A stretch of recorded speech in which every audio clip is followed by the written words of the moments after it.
What up, YouTube? Denny in Saigon. Hello. My name's Denny. I'm an American, but I live here in Ho Chi Minh City, Vietnam. I just ducked down this little side street here. There's that Thai food restaurant I was showing you the other day. I haven't made a video for a couple of weeks. There's that Thai food restaurant. Let's look at it at night. Not a lot of people there. Hello. I haven't made a video for a couple of weeks. I started working for the public schools. Started working a lot. I lose my voice after about 20 hours of teaching. If you watch my videos, you probably already know. So I lost my voice, couldn't talk for a while. I didn't make any videos.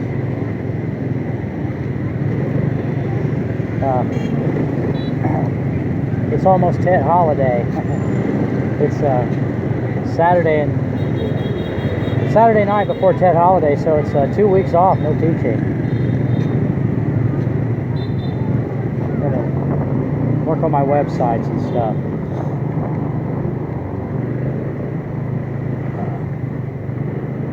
I guess it's really cold back home. I'm glad I'm not there right now. Should have plenty of time to make some more videos. I've been meaning to make a video for a while. The last time I was making videos, I got a comment from a guy. I think his name's James Jaski, and I remember that name because I used to when I grew up, I used to live beside a family of Jaskis, believe it or not, back in Indiana when I grew up on No Number Road. But the question was, he wanted to know about volunteering here in Vietnam. Can you volunteer and teach? It turns out, yes, you can. You can volunteer and teach. It's a pretty easy thing to do. A lot of people come here, and sometimes I've met people who were training in school, and apparently they volunteered somehow, but they paid. They paid to volunteer to come here to teach. They didn't get paid to teach. They paid to teach. They paid to come here and do it in the public schools. And you can go that route. I don't know that much about those companies, though. I can't help you out there. But as far as just volunteering your time here, it's not too difficult to do. If you come here, there are so many people who want to learn English. You'll have no trouble finding a conversation with Vietnamese. If you're a native speaker, especially if you're an American. They love to talk to Americans. They can understand American English pretty well. If you speak clearly and slowly to them, they'll love that. There's a park. I was going to tell you about it. You've probably seen it on my videos a couple times. There's a park over near Bui Vien in District 1. It's on Pham Ngu Lao, if I said that correctly. Pham Ngu Lao. And it's a big park, and students come from all over Vietnam. They take a bus, and they come from all over the country to go to that park and practice English with the native speakers there. You can go there and practice English in the park with the students pretty much any time, any day. You'll find them there. They're in groups and stuff. They'll find you often if you look friendly and stuff. They're more than happy to talk to you. A couple times they took me over to Highland Coffee even and bought me coffee, and we talked for a long time. You'll meet all kinds of people if you do that. Who come from all over. It's very interesting to talk to them and meet them and hear their stories. And they're so eager to learn English that they can travel, on the bus. It's not a great trip either. And I suppose they do other things when they come here, but so that's one way you can volunteer your time. And then there's other little schools and stuff. I've been asked to volunteer my time before to teach at schools, and I would too, except for I'm kind of poor. I need the money real bad right now, so I can't afford to volunteer my time. But if you can afford to do that, that's a great way to spend your time here, to help the people and meeting new people, the new cultures. I love that. I really love that. I love living here in Ho Chi Minh City. I think it's a great city. There's that coffee shop that I like to go by. It's in the daytime. I just come from a super nice coffee shop over in, well, it's over, I don't know how to tell you where it's at. I was in a super nice coffee shop tonight, and they have all kinds of trees growing in there, and waterfalls, and they have big, like a pond in the middle of it. Yeah, it's fun living over here, and it's nice because it doesn't get cold. And the girls are pretty. The women are real pretty here. Love that. Let's go right across here. Yeah, so anyways, it's you can volunteer your time and teach here if you want to. There's plenty of people who want to talk to you. It's pretty difficult to cross over between the two languages. It's difficult to learn Vietnamese if you speak English. And it's pretty difficult for these guys if they want to learn English. They got to work at it a little bit, you know. Once they've gotten older and learned to speak Vietnamese natively, then they got to work at English a little bit. So it's beneficial to them to have a native speaker to talk to. Fish. I should go slower.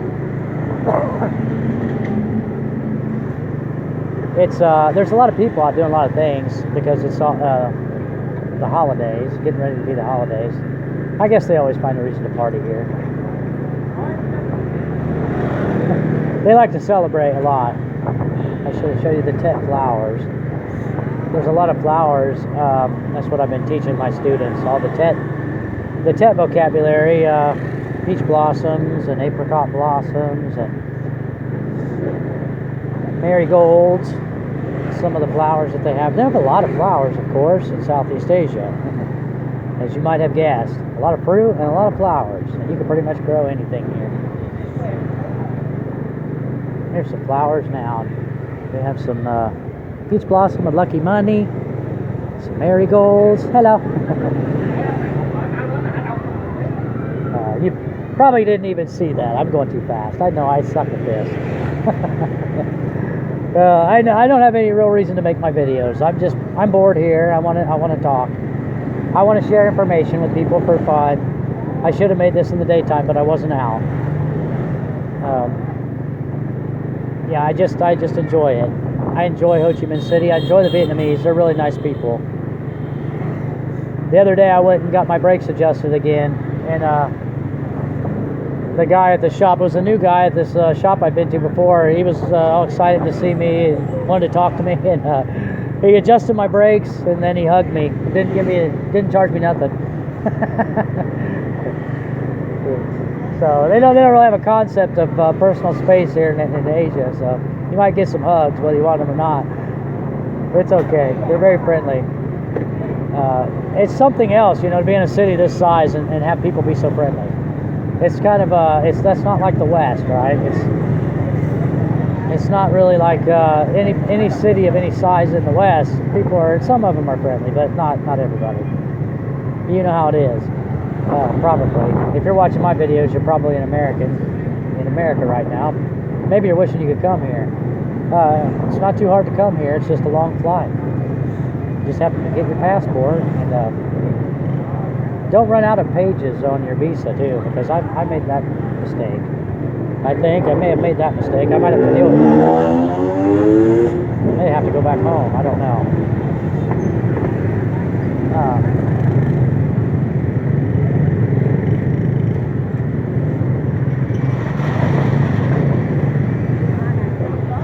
I can do this intersection here.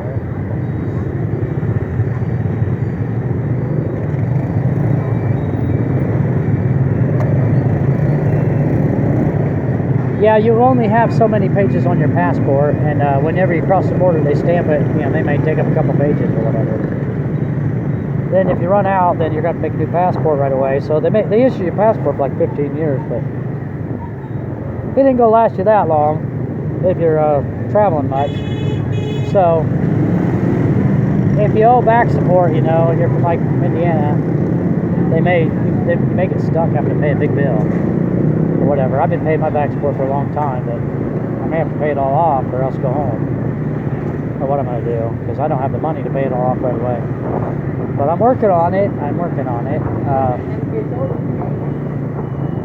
But I can't teach for 40 hours here. There's no way.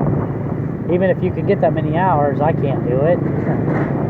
In the public school, it can be brutal, you know. The public schools are a lot bigger than the other language centers, and sometimes 40 or 50 kids, right? There's a stage in the public school, so you do have to step up on the stage, step up and down a lot, and I got a bad knee. I could tell you a story. The other day, I went into the public school to teach, and I went up on the second floor where my class was, and I'm going to estimate there was probably 300 to 400 students, and they were about 6 years old, and there was not a single adult. There was, and I'm not kidding either, there was not a single adult for 30 minutes. There was no adults anywhere. There was one other foreigner teacher, but he was sitting in the classroom on the phone. He was probably trying to figure out what was going on too. You know, I walked into my room, there's vomit on the floor right in the doorway. The kids are tracking through it. The lights are off. There's no air con. There's no kids are in the hallway. They're just meandering. There's another kid locked in the bathroom. He can't get out. There's kids in front of the door, about 100 of them. And then another kid has got a goose egg on his forehead, about the size of a golf ball. He needs medical attention. And I feel like I'm in the Twilight Zone, you know. You basically have to have somebody, an adult, around to help you. Their English level is not good enough to tell you, you know, if they're hurt or something.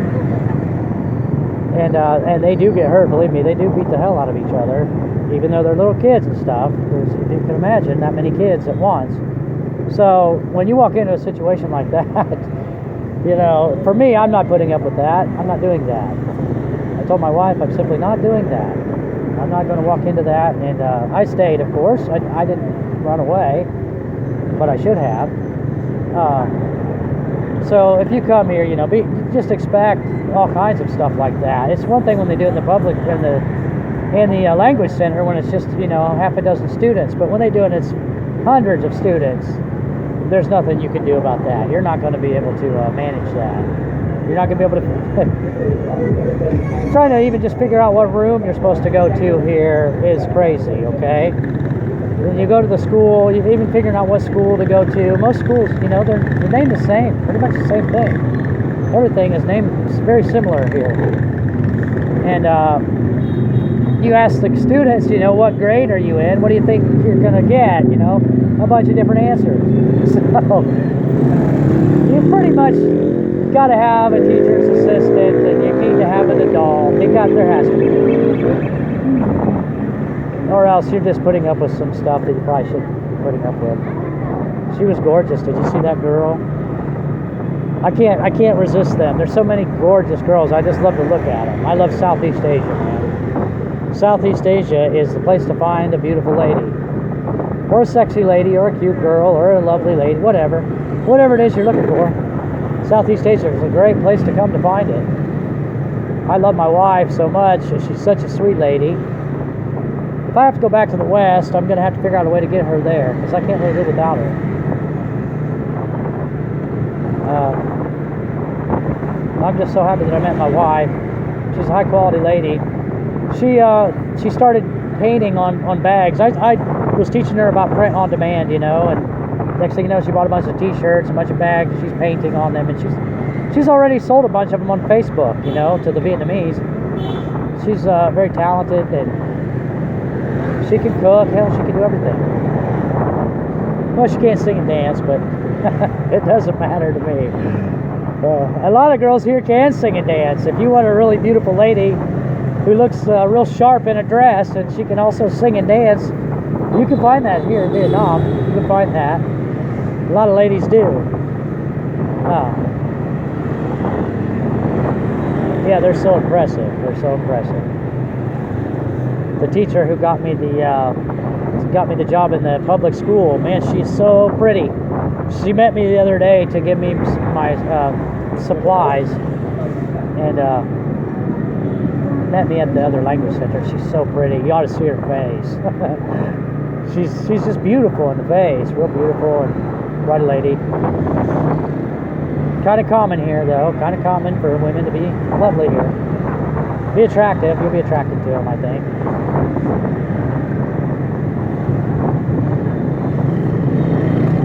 I feel sorry for any dude in the West who's just like in the Midwest living a single life. That's just terrible, terrible life. Terrible way to live, I think. It was for me. Now, if I can get my wife back to the West, it'll be alright. Kind of close. We do this here a lot. See the costumes. They're going to have Pikachu's. Can't stay long. Gotta go. Anyways, I better cut it short. I'm almost back to my place. So, thanks for watching my videos. If you are, I will try to make more over TED and try to share more information with you. Yeah, you can volunteer. You can volunteer to teach here, and there's plenty of people who want to talk to you if you speak English, and you're friendly. There's a long line of people here who want to talk to you. Little kids, adults, everybody. So, thanks for watching my videos, and I hope wherever you are, you have a wonderful day.